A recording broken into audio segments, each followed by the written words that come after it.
signatures. Now officially Tuesday, November 8th. Well, we started this campaign a long time ago with our next guest saying that President Trump would never happen. Trey Harden, it is now election day, and we're just a few hours away where it actually could happen. How are you holding up, and how's your therapist holding up? Well, first of all, it sounds like Glenn Beck's back on the bottle or something, because that's pretty crazy. But two, I'm already getting ready to pop the corks on the champagne that we're here. We finally gotten to this day, my friend. Yes, we have gotten to we haven't gotten past the day. We've gotten to the day. So take it moment by moment. What are you going to watch today? What are the things? What are your keys today that you will be watching? Well, I mean, gosh, there's so many, because this election has brought in so many different dynamics. I mean, first of all, one thing we know is that people are not voting for their candidates. They're voting against the other candidate. This is a vote of anger on both sides, essentially, and it's an unpopularity contest because we've got two of the most unpopular candidates ever to run for this position. That brings into it the whole turnout factor. Again, not to sound so cliche that it's all about turnout, but where it's interesting in turnout this time around is that we know Donald Trump supporters are going to turn out. That is one thing we know.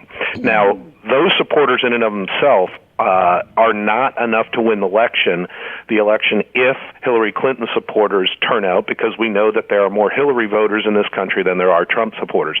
But we are less certain about whether Hillary Clinton voters will actually turn out, all of them in totality. So that's something I think that has, not necessarily been shown in the polls.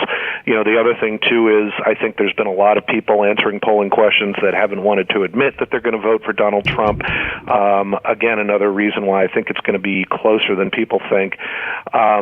But in terms of the states that report early, that we will hear early results on tonight, where the polls close, it's New Hampshire, Virginia, North Carolina. Obviously, North Carolina has become, in a way, the epicenter of this race. It represents one of the toss-up states, as New Hampshire is as well, Florida being the other one. So I think if we get results from North Carolina early, although that's because of how close it is, it may not happen. But if we do get them early, that could be very telling. If we get them early and Hillary Clinton has won, then I think it's over. If we get them early and Donald Trump looks like he's going to win it, then we could be in for a very long night. Trey, lots has been made about Hillary Clinton's campaign machine. Her get out the vote, her knocking on doors, her door knockers, all of that stuff. It's also been noted that Donald Trump has none of that, and hasn't wanted any of it, and has sort of turned his back from that more of a ground game approach. How much does that help or hurt, either or both? Well, I mean, there's one fact that we can point to immediately, and that is right now, before today, 46 million people had already voted. That's a third of the total likely vote in this election. And to your premise right there, we know that the Democrats probably have a clear advantage in those 46 million voters. Now, typically, a lot of those early voters can be military because they're obviously overseas and they're having to vote absentee, and those tend to vote Republican. But I think it's clear that the advantage on the early voting and absentee voting plays into the Democrats' hands for the exact reason you just mentioned, and that is that the Clinton campaign is more organized than the Trump campaign in terms of the basic blocking and tackling of running a political campaign. Voter turnout in terms of what was required to do this past weekend, whether it's the phone banks or the walking door to door or even getting people to the polls today, which are key.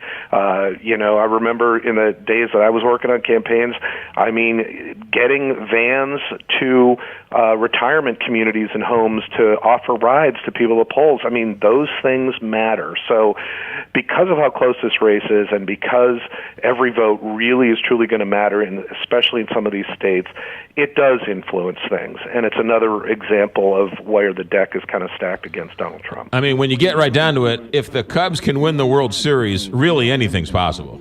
Well, we've come to learn that expect the unexpected in this, but the math is the math and the map is the map. And we've all looked at it over the last few days going into this. You could almost count Hillary Clinton at 270 right now if you wanted to be generous with some states. And you can't necessarily do that with Donald Trump. Even if you give Trump all of the lean Republican states and all three of the toss-up states, Florida, North Carolina, New Hampshire, he's still not at 270. He has to peel off like a Pennsylvania or Nevada from the Democrats. So is that possible? Absolutely, it's possible. And again, we could be underestimating the Trump vote as we did in the primary, but it certainly is an uphill battle, and it's something that we have never seen in political history. Trey Harden, ABC News political analyst. Thanks for getting up early. It's going to be a long night for you. We'll talk to you soon. You got it, bud. Bye. 626, Big 550.